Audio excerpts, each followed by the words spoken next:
नमस्कार बालमित्रांनो, तुमच्या आवडत्या न्यू नॉलेज हब या यूट्यूब चॅनलमध्ये तुमचं मनापासून स्वागत। आज आपण 5वी नवोदयसाठी ज्या वेगवेगळ्या व्हिडिओ सिरीज आपण सुरू केलेल्या आहेत त्यामधला अंकगणिताचा 35वा व्हिडिओ तयार करत आहोत। या व्हिडिओमध्ये एक नवीन प्रकरणाला आपण सुरुवात केलेली आहे आणि ते प्रकरण आहे कोणांचे प्रकार व त्याचे उपयोजन।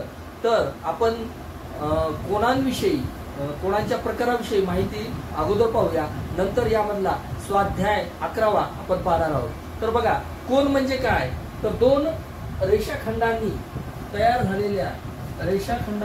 झालेल्या दोन रेषाखंडांनी एकमेकांना मिळणाऱ्या, बघा ही एक रेषा आहे आणि ही एक रेषा आहे, है की नाही।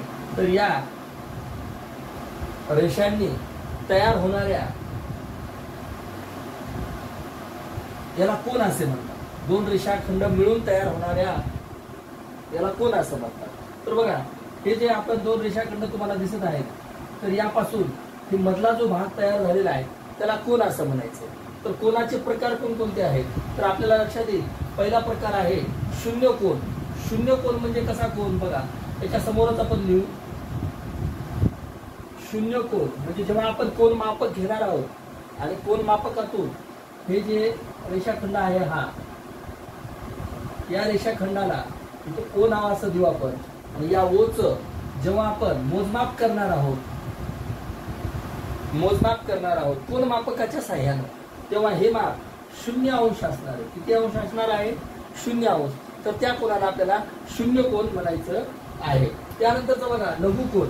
तर लघु कोन म्हणजे काय, तर बघा हा कोन जर घेतला आपण ए बी सी, या कोणाचं माप कोन मापकाच्या साह्याने मोजलं आपण तर 60 अंश भरलं, समजा असं समजू की 60 अंश भरलं, तर त्या कोणाला कोणतं कोन म्हणता येईल, तर त्याला लघु कोन असं म्हणता येईल।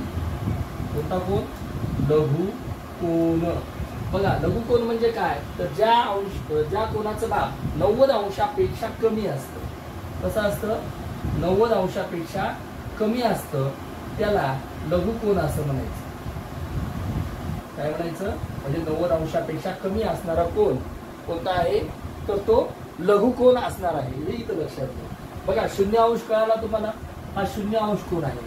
हा लघु कोन म्हणजे काय, तर ज्या कोनाचं माप 90 अंशापेक्षा कमी असणार आहे। त्यानंतर बघा, त्यानंतरचा कोनाचा प्रकार आहे तो आहे नंबर 3चा, हा काटकोन। बघा एल एम एन, हा जो कोन तयार होतो याच्यामध्ये त्याचं डेफिनेट माप 90 अंश असणार आहे। किती असणार आहे, 90 अंश असणार आहे, म्हणून आपण या कोणाला काय म्हणणार आहे, काटकोन म्हणणार। जसं की आपण हे जरी उदाहरण घेतलं, हे बघा हा सुद्धा कोन एबीसी नाव देऊ आपण याला। या कोन बी, त्याचं वाचन कसं करणार आपण, कोन ए बी सी बरोबर 90 अंश। काय करणार आहे, 90 अंश। म्हणजे तिथे तुम्हाला मला सांगायचंय की काटकोनाचं माप हे डेफिनेटली फिक्स 90 अंश असणार आहे, किंवा ज्या कोणाचं माप 90 अंश असणार आहे त्या कोणाला आपण काटकोन असं म्हणणार आहोत। विशाल कोन म्हणजे काय, तर बघा त्यानंतरचा कोणाचा प्रकार आहे विशाल कोन। विशाल कोन कसा असणार आहे, हे पहा, हा झाला विशाल कोन। एल एम आणि एल एम एन या कोणामध्ये 90 अंशापेक्षा जास्त विशाल कोनाचं माप आणि 180 अंशापेक्षा कमी। किती, 90 अंशापेक्षा जास्त आणि 180 अंशापेक्षा कमी असणार आहे, त्याला आपण काय म्हणणार आहोत, समजा हे कोणाचं माप आहे 160 अंश, त्याला आपण विशाल कोन असं म्हणणार आहोत। लक्षात ठेवायचंय, 90 अंशापेक्षा जास्त आणि 180 अंशापेक्षा कमी, हे विशाल कोनाचं माप असणार। 90 अंशापेक्षा जास्त, 180 अंशापेक्षा कमी। त्यानंतरचा कोन आहे सरळ कोन। पहा सरळ कोन कसा असतो? सरळ कोन सुद्धा ह्या काटकोनासारखाच असतो. बघा आपण सरळ कोन पाहूया. सरळ कोन डेफिनेटली किती अंशात असतो? तर बघा सरळ कोन डेफिनेटली LMN हा 180 अंशाचा असतो. हा 90. बघा इथून जर रेष काढली तर हा एक काटकोन आणि हा दुसरा काटकोन, ठीक आहे. म्हणजेच याचं माप 90 अंश, याचं माप 90 अंश, या दोघांचं माप मिळून 180 अंश तयार होतं. किती होतं? बघा ही जर आडवी रेष आहे, हा बोर्ड आहे आपला, हा बोर्डचं माप किती असणार आहे सरळ कोनाचा विचार केल्यानंतर? तर हे माप जे आहे हे माप 180 अंश असणार आहे. आणि ते कोणता कोन आहे? सरळ कोन. त्याचं नाव कोणतं आहे? सरळ कोन. त्यानंतरचा प्रकार आहे प्रविशाल कोन. आता बघा प्रविशाल कोन बघत असताना, प्रविशाल कोन महत्वाचा आहे, लक्षात ठेवायचे. परीक्षेला प्रश्न याच्यावर येऊ शकतात. प्रविशाल कोन, प्रविशाल कोनाच्या संदर्भात इथे एक लक्षात ठेवायचं आहे आपण. बघा प्रविशाल कोनाचं माप 180 अंशापेक्षा जास्त असणार आहे आणि 360 अंशापेक्षा कमी असणार. लक्षात ठेवायचे. प्रविशाल कोन कशाला म्हणायचे? की 180 अंशापेक्षा जास्त, विशाल कोनापेक्षाही जास्त. विशाल कोन कोणाला म्हणतो आपण? 90 पेक्षा मोठा आणि 180 पेक्षा लहान. पण प्रविशाल कोन म्हणायचे. बघा हे कोन काढला A B C. हा जो कोन आहे हा महत्वाचा नाही, तर हा कोन आहे काय? हा कोन जो आहे तो इथं प्रविशाल कोन आहे. समजा याचं माप हातात लघु कोन आहे, तुम्हाला लक्षात येते. हा काटकोनापेक्षा लहान आहे, 90 अंशापेक्षा लहान आहे हा कोन मधला. म्हणजे त्याचं माप जरा 60 अंश जर असलं तर एकूण माप हे किती असणार आहे? 360 वजा 60. म्हणजेच या बाहेरच्या कोनाचं माप किती असणार आहे? 300 अंश सेल्सिअस. मग यालाच आपल्याला प्रविशाल कोन असं म्हणायचं आहे. काय म्हणायचंय? प्रविशाल कोन, बाहेरचा कोन. लक्षात ठेवायचं हे उरलेला कोन हा, ठीक आहे. हा नाही, आतला भाग नाही, तर हा निश्चितच हा हे जर 80 असेल तर निश्चितच हे 280 असणार आहे. म्हणजेच 180 अंशापेक्षा जास्त आणि 360 अंशापेक्षा कमी. त्याला नाव आहे प्रविशाल कोन. हे इथं लक्षात द्यायचंय. आणि त्यानंतरचा कोन आहे पूर्ण कोन. पूर्ण कोन बघा, पूर्ण कोन म्हणजे त्याचं माप 360 अंश असणार आहे. जसं सरळ कोनाचं माप इथलं पाहतो का आपण, किती होतं सरळ कोनाचं माप? 180 अंश. तर तिथं आपण पूर्ण कोनाचं माप किती असेल तर आपण त्याला काय म्हणायचं आहे? त्या कोणाला काय म्हणायचं आहे? या कोणाला 360 अंश त्याचं माप असतं, त्याला पूर्ण कोन असे म्हणायचं. लक्षात येते.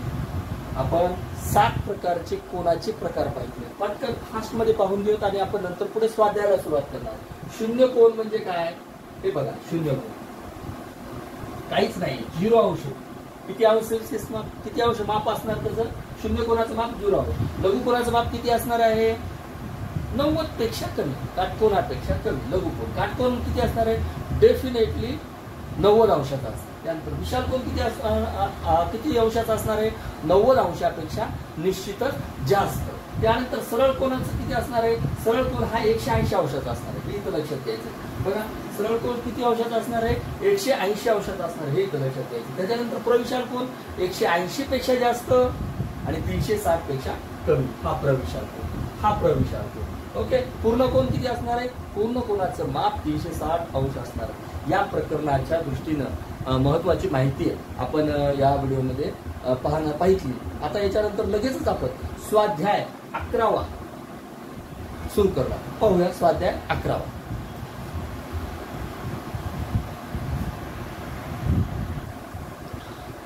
त्यानंतर स्वाध्याय 11वा पाहणार आहोत आपण.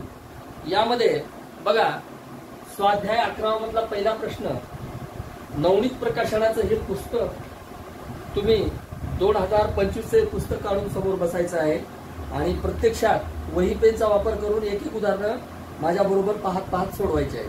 तर बघा, पहिला प्रश्न आहे, पुढील पैकी सरळ कोनाचे माप कोणते आहे? पर्याय आपल्या समोर आहे. पर्याय ए 360, पर्याय बी 180, पर्याय सी 270 आणि पर्याय डी आहे 145 अंश. जसं काटकोणाचं माप फिक्स असणार आहे किती? 90 अंश.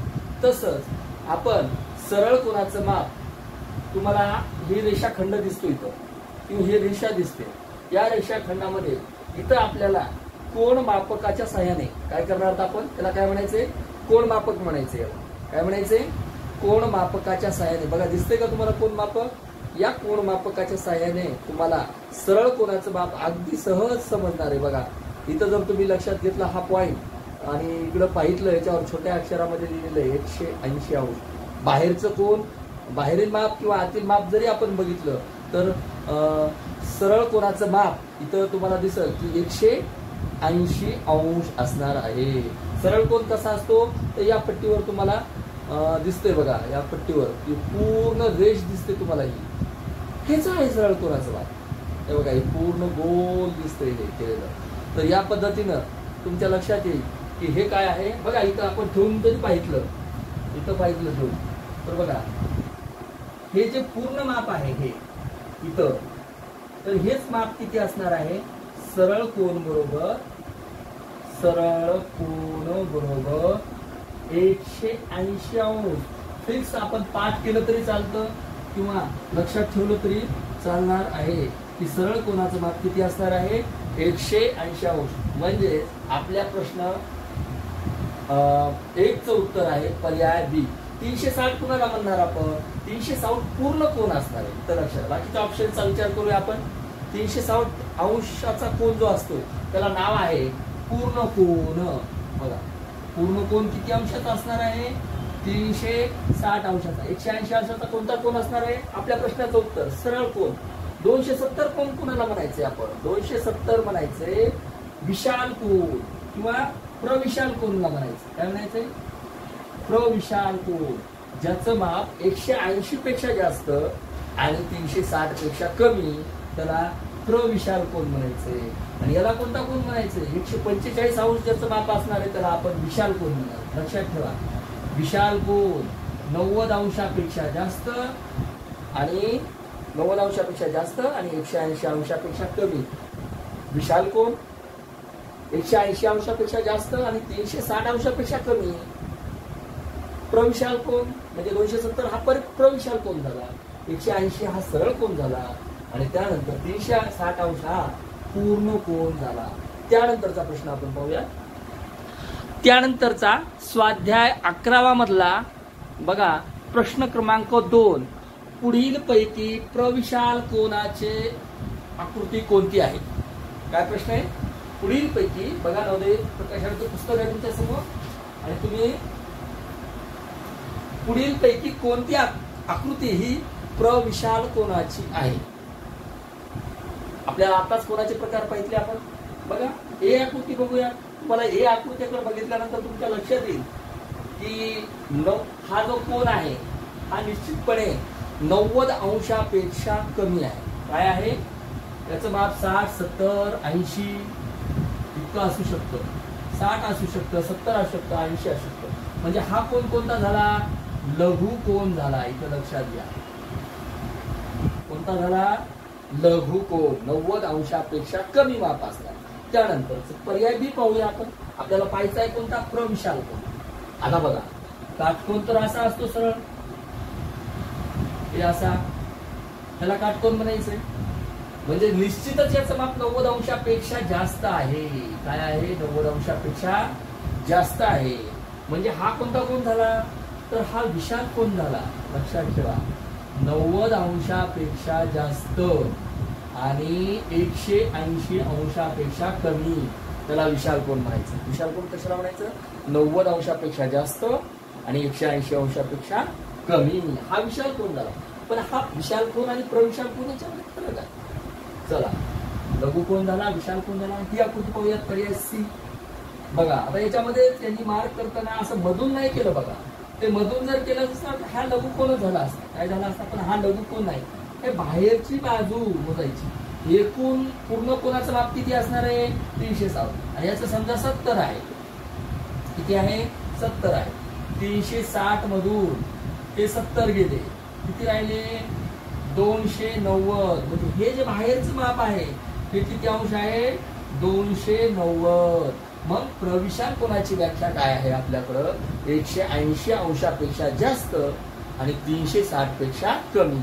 मग आपल्याला विचारलं होतं प्रविशाल कोणाची आकृती कोणती? तर आपल्या प्रश्नाचं उत्तर असणार आहे पर्याय सी. त्यानंतरचा लक्षात आलं उत्तर? पर्याय सी. या आकृतीवरूनच आपण ओळखायचंय असं केलंय नाही तर हे कोण विचारलाय, त्यामुळं पर्याय सी हे आपल्या प्रश्नाचं उत्तर असणार आहे. प्रविशाल कोणाचं माप किंवा आकृती ही असणार आहे. ही आकृती तर डेफिनेट 90 अंशाची आहे. इथं तुम्हाला कळतं आहे की नाही? किती अंशाची आहे? 90 अंशाची आहे. हे कोण 90 अंशाचा आहे?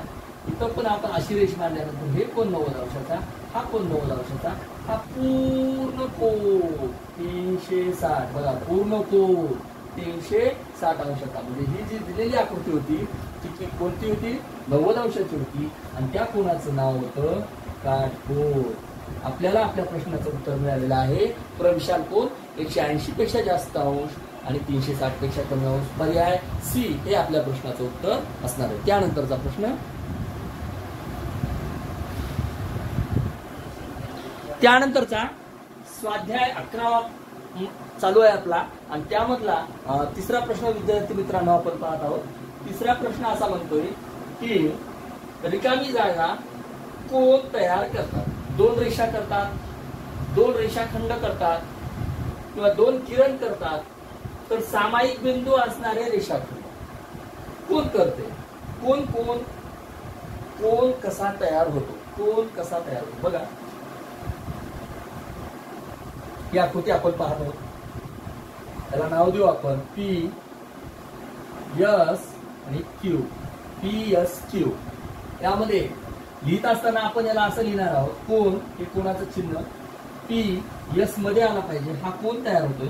पी एस क्यू हा कोण तयार होतो.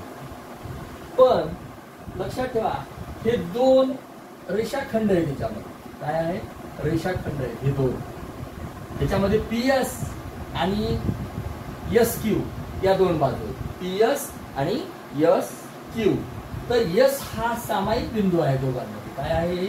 सामायिक बिंदू कोणता आहे याच्यातला? सामायिक बिंदू कोणता आहे याच्यातला? सामायिक बिंदू हा एस आहे.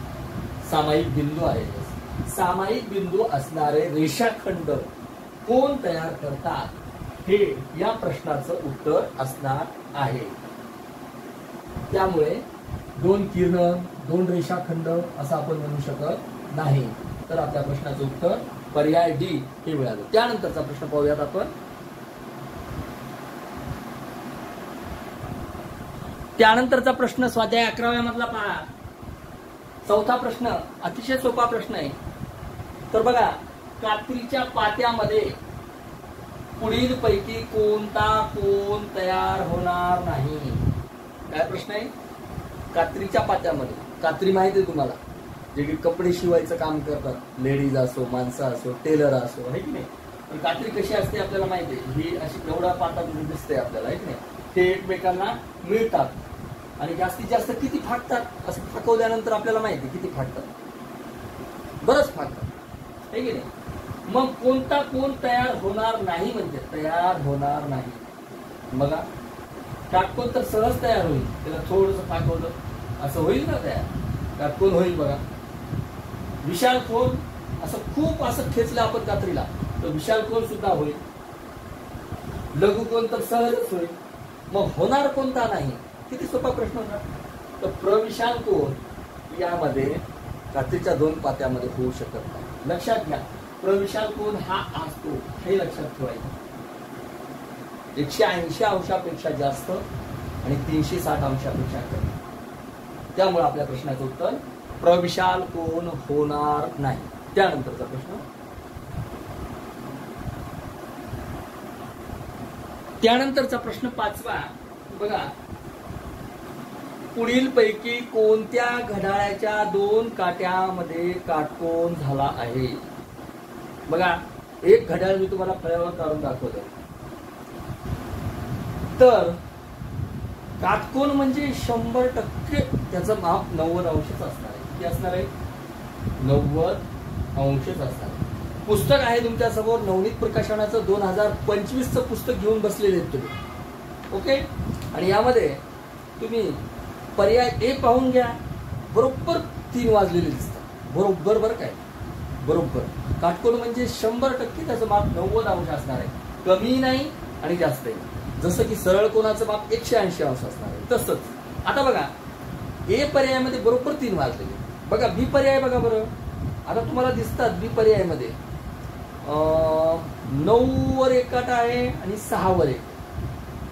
तर ते 6 वर डेफिनेट काटा दिसत नाही, थोडासा बाजूला गेलेला आहे की नाही. म्हणजे ते 90 अंशला थोडं जास्त आहे असं म्हणत. किती आहे? जास्त आहे. आपल्याला काटकोनासाठी किती पाहिजे? त्यांनी म्हणजे 2 काट्या, प्रश्न काय विचारला? 2 काट्यामध्ये काटकोन आहे. चला पर्याय सी पहा बरं. हे तर 10 आणि 12 वर काटे आहेत, म्हणजे 10 वाजलेले आहेत. 90 अंशापेक्षा निश्चितच ते अँगल पाहितला, कोण पाहितला की तुमच्या लक्षात येईल तो काटकोन नाही. त्यानंतर आता इथं बघा बरं डी पर्याय पहा. या डी मध्ये तरी कोणीकडूनही कोण मोजला तर याचं माप 180 अंशच होणार आहे. इकडून पण मोजला आणि इकडून पण मोजला. मग आपल्याला प्रश्न विचारला होता की कोणत्या घड्याळाच्या काट्यामध्ये काटकोन झाला आहे, आणि पर्याय ए इथं तुम्हाला फळ्यावर दिसतोय. हेच आपल्या प्रश्नाचं उत्तर असणार आहे डेफिनेटली. बघा पुन्हा 90 अंश आहे की नाही. तर बघा इथं 12 वाजतात. हे घड्याळ तुम्हाला पाठ असणं महत्वाचं आहे आकृतीच्या दृष्टीनं. इथं 3 वाजता, इथं 6 वाजता, इथं 9 वाजता. पाठ असणं महत्वाचं. बघा एकदम काटा आपला हे 6 वर असतं आणि हे काटा 3 वर असतं. याच्यात सुद्धा काटकोन तयार होतो, जसा की पर्याय ए मध्ये झाला. हे उत्तर आपल्या प्रश्नाचं असणार आहे. आणि हे पण उत्तर 90 अंश अशी आकृती दिलेली नाही त्या पर्यायामध्ये, पण उत्तर हेच असणार ए. त्यानंतरचा प्रश्न 6वा पहा विद्यार्थी मित्रांनो. 6वा प्रश्न तुम्हाला दिसतोय की 3 वाजून 45 मिनिटं घड्याळामध्ये झाले. किती वाजून? 3 वाजून 45. बघा 3 वाजून 45 मिनिटं. घड्याळात कशी स्थिती असते? छोटा काटा जो आहे 3च्या पुढे असतो हे की नाही, आणि मोठा काटा 45 मिनिटं म्हणजे इथं 30 आणि इथं 9 वर असतो हे की नाही. म्हणजे मी एक आकृती ढोबळ मानाने काढलेली आहे. पाहतो 3 वाजून काय झाले? 45 मिनिटं झालेले. आता 3 वाजून 45 मिनिटं झाल्यानंतर या 2 बघा हे मोठा काटा 3 वर असणार आहे का? नाही, हा 4च्या जवळ आलेला असणार आहे की नाही, कारण 3च्या बरचसं पुढे आलेला असणार आहे. आता 4 वाजायला फक्त 15 मिनिटं कमी आहे. 3 वाजून 45 मिनिटं म्हणजे 4 वाजायला फक्त 15 मिनिटं कमी. म्हणजे हे काटा बराच पुढे आलेला असणार आहे, 4च्या जवळ आलेला असणार आहे. आणि मग हा काटा इथं असणार आहे. मग यामध्ये कोणता कोण तयार होईल? आता बघा बरंच अंतर आहे. घड्याळ लक्षात घ्या तुम्ही. घड्याळाचं स्वरूप घड्याळ पाठ असणं फार महत्वाचं आहे. तर इथं लक्षात येईल तुमच्या लघुकोन होणारच नाही ना. लघुकोन म्हणजे असा असतो छोटा. इतका झाला असता तर लघुकोन झाला असता, त्याच्यापेक्षा बी कमी असा झाला असता तर लघुकोन झाला असता, किंवा असं झाला असता तर लघुकोन झाला असता. म्हणजे पर्याय ए उत्तर येणार नाही. सरळ कोण कधी होईल? तर बघा 12 आणि 6 वाजले हे झाला सरळ कोण हे की नाही. म्हणजे हे पण उत्तर येणार नाही. सरळ कोणाचं माप किती अंश असतं? 180 अंश. लघु कोणाचं माप 90 अंशापेक्षा कमी. 90 अंशापेक्षा कमी. आता विशाल कोण तुम्हाला माहित आहे हे की नाही. विशाल कोणाचं माप किती असतं? 90 अंशापेक्षा जास्त आणि 180 अंशापेक्षा कमी हे की नाही. त्याच्यामुळे हे उत्तर येऊ शकतं, कारण हे माप निश्चितच 90 अंश तर इथपर्यंतच होतं. बघा हे इथपर्यंत होतं, हे 90 पेक्षा जास्त आहे हे की नाही. म्हणजे हा कोणता कोण झाला? विशाल कोण. प्रविशाल कोण नाही झाला. प्रविशाल कोण इकडून असतो, तो 180 अंशापेक्षा जास्त असतो. कसा असतो तो? 180 अंशापेक्षा जास्त असतो. म्हणून प्रविशाल कोण 180 अंशापेक्षा जास्त आणि 360 पेक्षा कमी. तेवढं तर माप इथं दिसत नाही, कारण इकडे बघा इथं असा जर रेषा असती तर 180 होते माप हे की नाही. हे कोणाचं? हा ह्या कोणाचं होईल माप? 180. पण आपल्याला काय विचारलंय? 3 वाजून 45 मिनिटं ह्या कोणाचं माप विचारलं. त्यामुळे आपल्या प्रश्नाचं उत्तर आहे विशाल कोण. त्यानंतरचा प्रश्न त्यानंतरचा प्रश्न स्वाध्याय 11 मधला प्रश्न, पुढीलपैकी कशामध्ये कोणाचा उपयोग केला जात नाही. बघा प्रश्न आपल्या समोर असा आहे आणि याचे पण उपपर्याय आपल्याला दिलेले आहेत. पर्याय आणि त्याचे पण पर्याय. प्रश्न 7वा तुम्ही पुस्तकात पाहू शकता. बघा आता मला सांगा, दोन रेषाखंडामधील वळणाचे प्रमाण. आता मला सांगा, दोन रेषाखंडामुळेच तर काय तयार होतो, कोण तयार होतो ना, आहे की नाही. मग याच्यात उपयोग केला जात नाही असं कसं म्हणता येईल. याच्यात तर कोणाचा महत्वाचा उपयोग आहेच. सागराची खोली, सागर म्हणजे समुद्र, समुद्रामध्ये किती खोल आहे समुद्र, याच्यासाठी कोणाचा उपयोग केला जातो. त्यानंतर क्रीडा स्पर्धा. आता क्रीडा स्पर्धा खो खोचं मैदान आखायचंय, कबड्डीचं मैदान आखायचंय, कबड्डीचं मैदान तयार करायचे, खो खोचं मैदान तयार करायचे, क्रिकेटचं मैदान तयार करायचं, व्हॉलीबॉलचं मैदान तयार करायचं, फुटबॉलचं मैदान तयार करायचे. या सगळ्यांसाठी कोणाचा वापर केला जातो लक्षात ठेवा.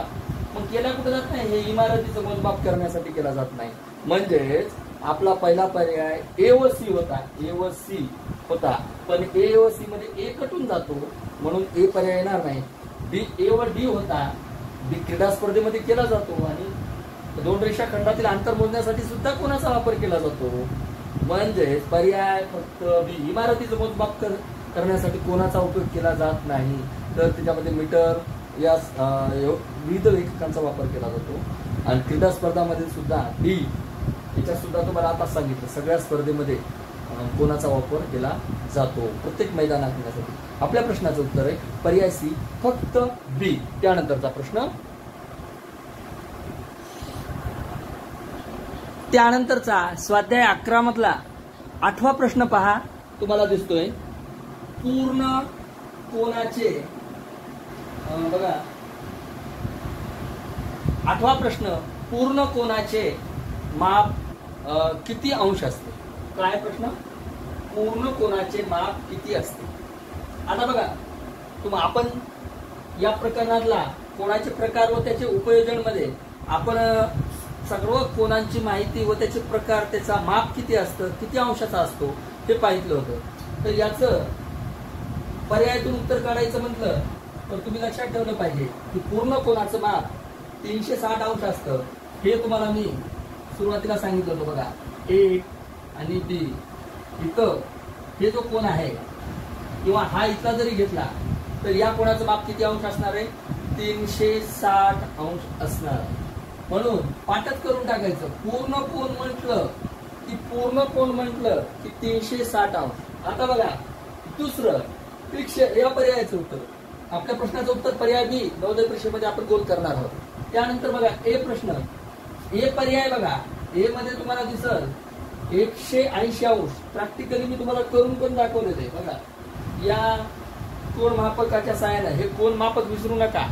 आता इथे प्रत्यक्ष मोजमाप करायची गरज नाही, पण आपल्या लक्षात पाहिजे या कोण मापकाच्या सहाय्याने जर तुम्ही इथं पाहिलं तर हे सरळ 180 अंश, हे सरळ कोणाचं माप इथं धरलं तुम्ही तर हे किती अंश येणार आहे, 180 अंश येणार आहे. आणि हे झालं आपल्या प्रश्नाचं उत्तर. 0 अंशाचं कोण कोणाला म्हणायचं, 0 अंश, याला 0 अंश म्हणायचं, 0 कोण म्हणायचं, याला 0 कोण. आता शेवटचा डी, डी मध्ये 90 अंश कोणाला म्हणायचं, ज्याचं माप 90 अंश असतं त्याला काटकोन म्हणायचं, किंवा काटकोनाचं माप 90 अंश असतं. हे इथं लक्षात घेण्याचं महत्वाचं आहे. तर पूर्ण कोणाचं माप 360 अंश, सरळ कोणाचं माप 180 अंश, शून्य कोणाचं माप 0 अंश, काटकोनाचं माप 90 अंश, प्रविशाल कोणाचं माप 180 पेक्षा जास्त आणि 360 पेक्षा कमी, लघु कोणाचं माप 90 अंशापेक्षा कमी, काटकोनाचं माप 90 अंश.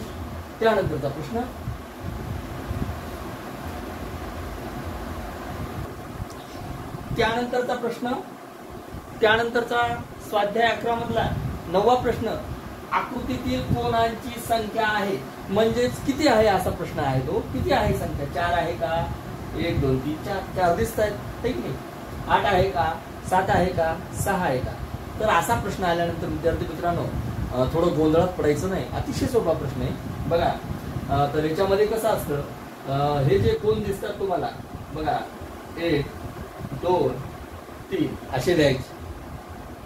बघा तुम्हाला वरवर दिसताना 4च वाटतील. 1 2 3 4. बघा आता हे B C C D D E किती झाले? B C C D E 3 झाले. पण आता बघा हे बी डी बी ई झाला की नाही जास्त? 3 आणि 2 5 झाले. आता बघा त्यानंतर पहा आता कोणते राहिले? डी सी हा यायचा. त्याच्यामुळे असं ट्रिक्स नुसार याचं उत्तर कसं काढायचं बघा. असं लिहायचं 1 2 3 आणि याची बेरीज करायची. 2 आणि 3 5 5 आणि 1 6. तर आपल्या प्रश्नाचं उत्तर 6 हे असणार आहे. कोणताही प्रश्न त्रिकोणावर आला बघा इथं बघा एल एम एन ओ या आकृतीमध्ये किती त्रिकोण आहेत? सरळ सरळ 1 2 2 आणि 1 3. या आकृतीमध्ये 3 त्रिकोण. कोणते त्रिकोण आहेत बघा बरं? हे 1 हा 1 झाला, हा 2 झाला आणि हा 1 झाला 3. म्हणजे काय करायचं? 2 आणि 1 3. कोणती आकृती बघा आपण काय केलं? 1 2 3 लिहून टाकले. 3 आणि 2 5 5 आणि 1 6. आपल्या प्रश्नाचं उत्तर मिळालेलं आहे आपल्याला. पर्याय डी उत्तर आहे. समोरच्या आकृतीमध्ये 6 कोण तयार होतात. याच्यापेक्षा जरी मोठी आणखी एखादी आकृती आली बघा असं आलं आणि आपल्याला इकडे दिलं ए बी सी डी. आता बघा आता काय करावं लागेल? 3 2 आता इथे 4 घ्यावं लागेल मला. 4 आहे की नाही? किती घ्यावं लागेल? 4 घ्यावं लागेल. म्हणजे सिरियली घेऊ आपण. समजा इथे 1 2 3 4 यांची बेरीज करा. 4 आणि 3 7 8 9 10 10 कोण तयार होतात? काय 10 कोण तयार होतात या आकृतीमध्ये? आपल्या प्रश्नाचं उत्तर पर्याय डी. त्यानंतरचा प्रश्न पाहूयात शेवटचा. सोबतच्या आकृतीमध्ये किती कोण तयार झाले आहेत? बघा आपल्या समोर ही आकृती दिलेली आहे. काय दिले? ही आकृती दिलेली आहे. कोणती आकृती? ही समोरची अगोदर लक्षात घ्या. आणि काय विचारले आपल्याला? किती कोण तयार झाले, किती अँगल तयार झाले. बघा तुमच्या लक्षात येईल की हा एक आयत आहे. काय आहे? आयत आहे. आयताला किती कोण असतात मी तुम्हाला सांगितलं होतं. बघा हे 4 किती झाले? 4 झाले.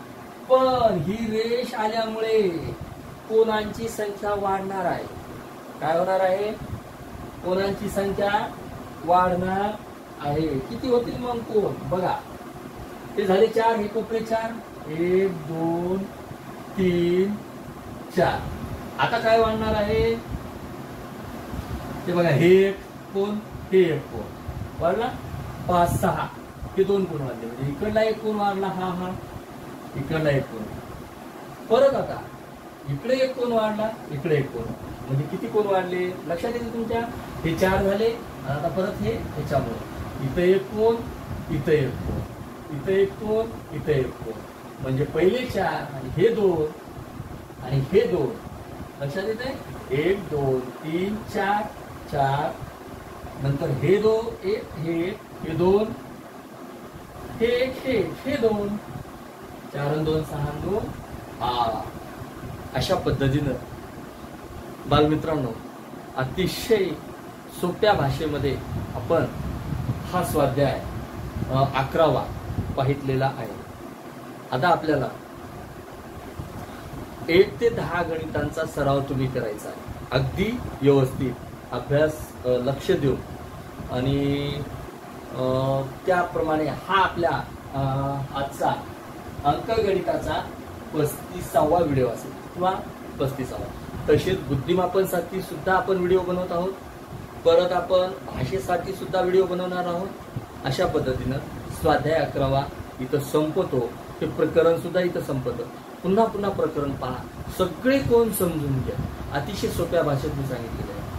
न्यू नॉलेज हब या यूट्यूब चॅनलला, तुमच्या आवडत्या YouTube channel like share subscribe करायला विसरू नका. बेल आयकॉन दाबून टाका. पुन्हा नवीन व्हिडिओ तुम्हाला पाहायला मिळेल. धन्यवाद विद्यार्थी मित्रांनो. आपण थांबूया.